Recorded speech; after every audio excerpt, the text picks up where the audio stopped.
In Syria, we have been reminded all this week of some of the horrors of the nearly 3-year-old civil war. Chemical weapons, barrel bombs, a growing refugee crisis. Tonight, our correspondent in Damascus, Keir Simmons, tells us there's another deadly consequence of this war, starvation. And we should tell you, it's hard to watch.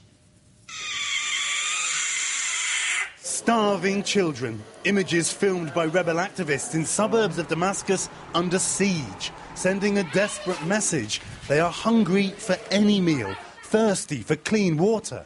In this neighbourhood, Modamia, 11 women and children reportedly died of hunger in just 1 month. Activist Kusei Zakaria lives here. As you can see, this is one of the main streets here in Modamia.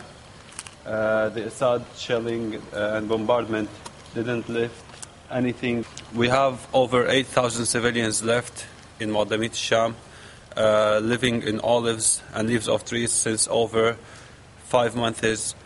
In another suburb, Ghouta, where hundreds died in a chemical attack last August, people are cut off and face hunger so bad they use rotten seeds to make bread.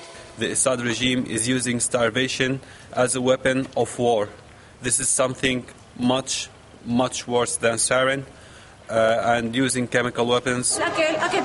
This mother says there's not enough food for her child. No sugar, no rice, nothing. An estimated 250,000 civilians are going hungry on both sides of this war. Communities in northern Syria have been cut off by armed rebels. Trying to persuade the government and the opposition groups to allow us to go where the needs are.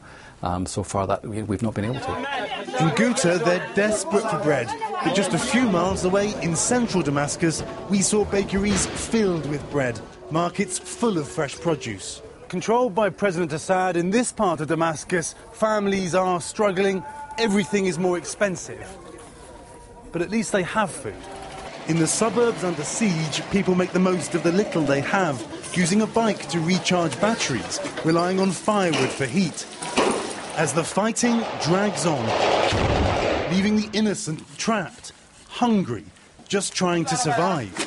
Keir Simmons, NBC News, Damascus.